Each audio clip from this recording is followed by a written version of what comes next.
What most people misunderstand about an empath is that their breaking point is never sudden. It's not a dramatic explosion or a single moment of weakness. It's a slow, almost invisible accumulation layer by layer, experience by experience, where emotional weight builds quietly beneath the surface. An empath doesn't react the way most people expect. When they're hurt, they don't immediately retaliate. They analyze, they rationalize, they try to understand.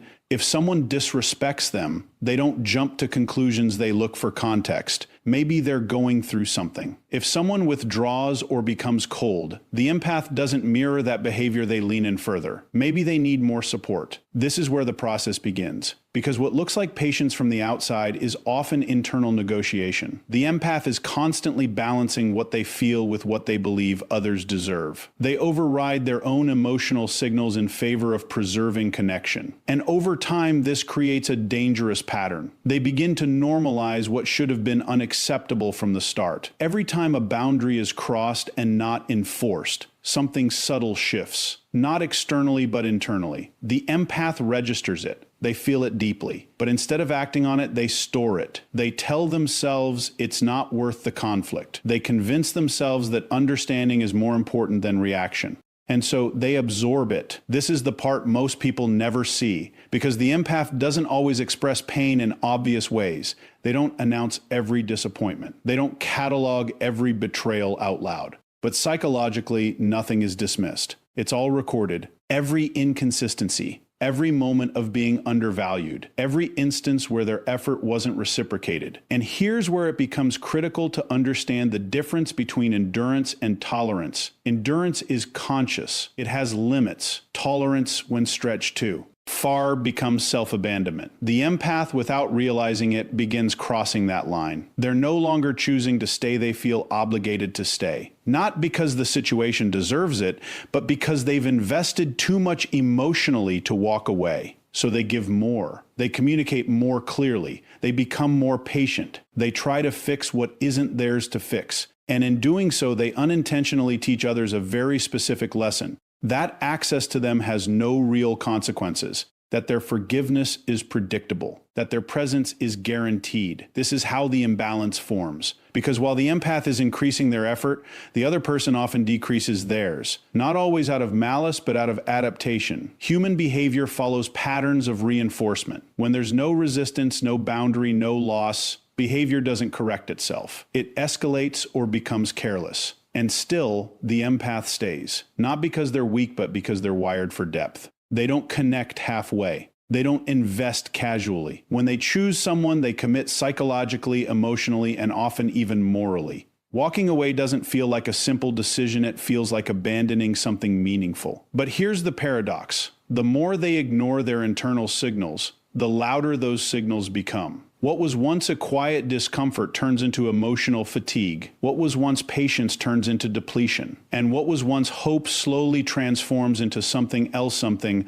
much more dangerous: clarity. Because eventually, the empath reaches a point where the pattern becomes undeniable. Not through one event, but through repetition. They start to see that it wasn't just a bad day, or a misunderstanding, or a temporary phase. It was a consistent dynamic. And once that realization begins to form, everything they've been holding in doesn't disappear, it organizes.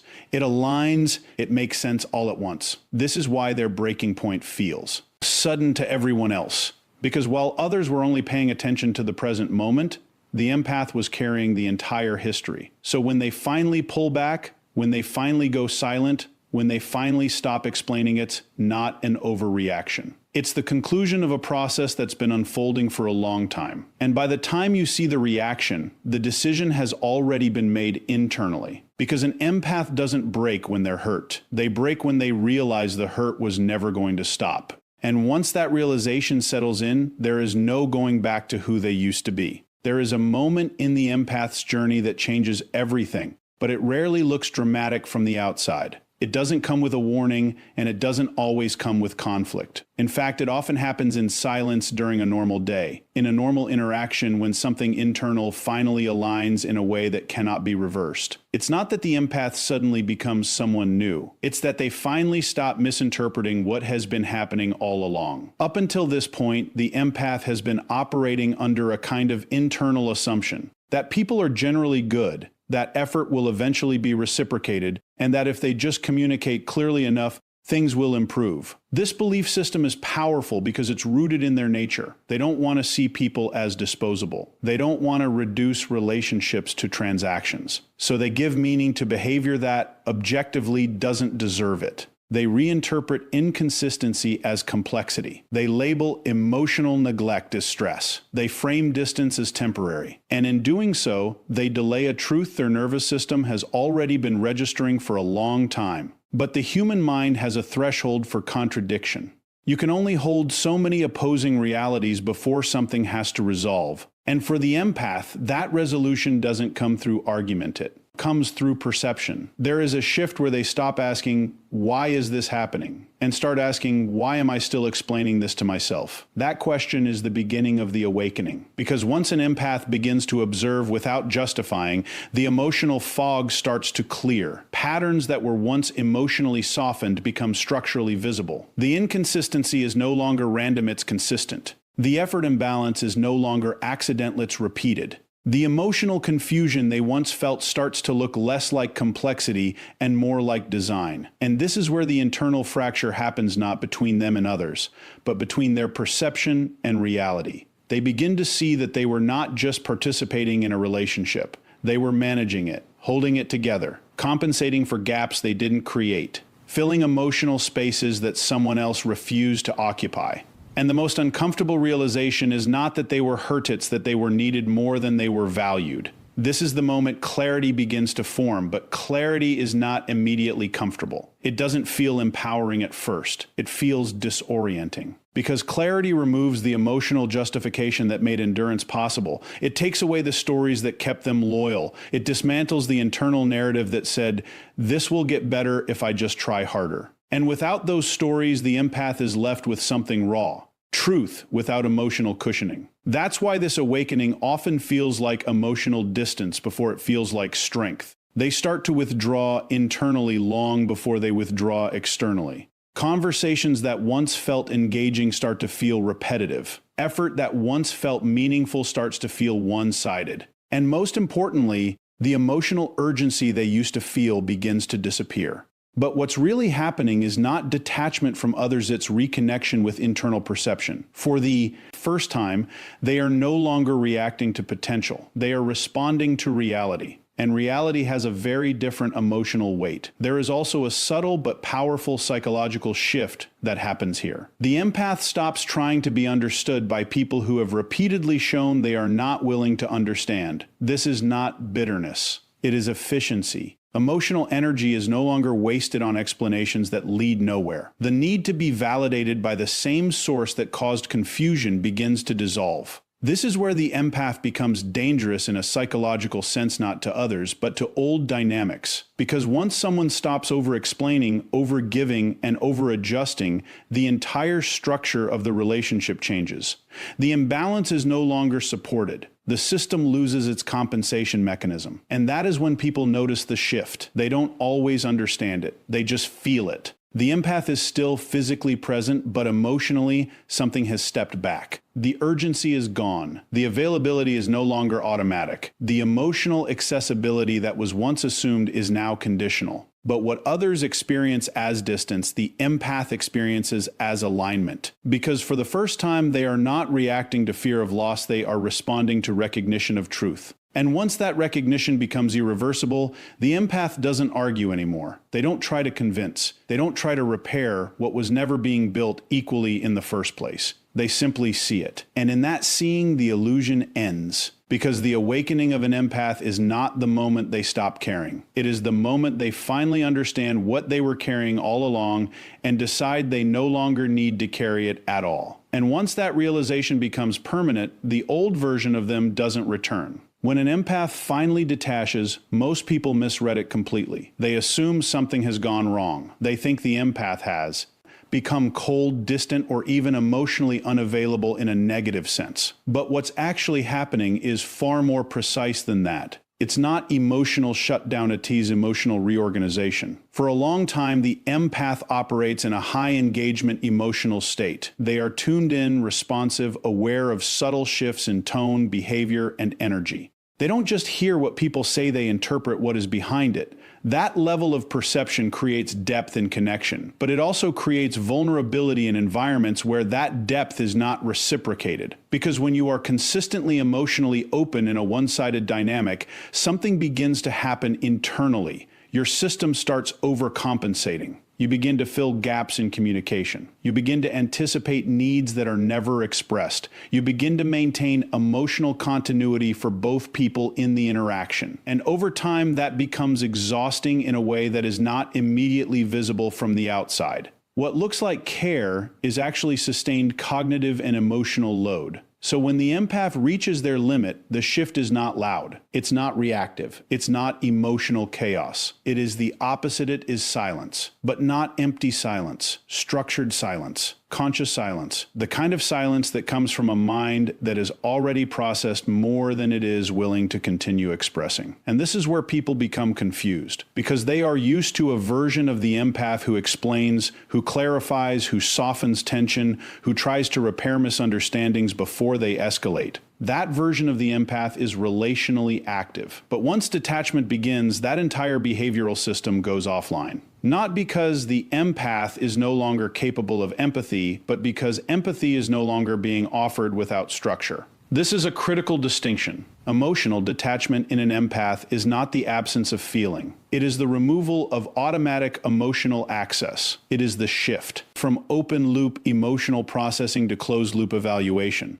In simple terms, they stop reacting in real time to emotional stimuli that previously pulled them into over-involvement. And when that happens, something very noticeable emerges: calmness. But it's not the calmness of peace, it's the calmness of clarity. They are no longer internally negotiating every interaction. They are no longer translating confusion into patience. They are no longer absorbing emotional inconsistency and trying to stabilize it internally. That work stops. And when that internal work stops, their external presence changes dramatically. They become more deliberate with their words. They no longer rush to fill silence. They no longer over-explain their boundaries. They no longer feel compelled to rescue conversations from discomfort. And to those who were used to their constant emotional engagement, this feels like loss. But from the empath's perspective, it is restoration. Because for the first time, their emotional energy is no longer being spent in real time on managing other people's internal states.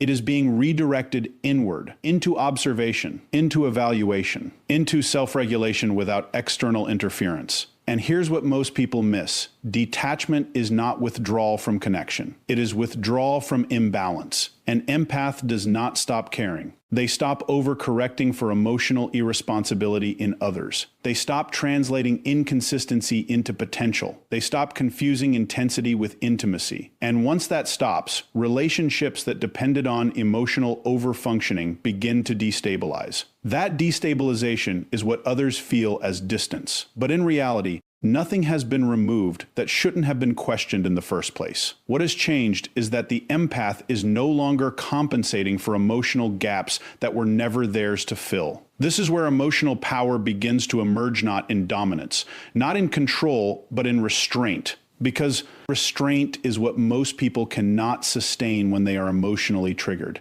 They react, they pursue, they explain, they attempt to fix. The empath, in contrast, learns to observe without immediate response. And that delay, the space between stimulus and reaction, is where power develops. In that space, they regain choice. Choice over engagement, choice over explanation, choice over emotional investment. And most importantly, choice over access. This is why detached empaths are often misunderstood. People assume they have become indifferent, but indifference does not require awareness. What the empath has developed is awareness without compulsion. They still see everything. They still understand everything. But they no longer feel obligated to act on everything. And that shift changes the entire psychological dynamic between them and others. because now emotional access is no longer guaranteed. It must be earned through consistency, respect, and reciprocity, and anything less simply does not register as worthy of emotional investment. So what appears as emotional distance is actually emotional precision.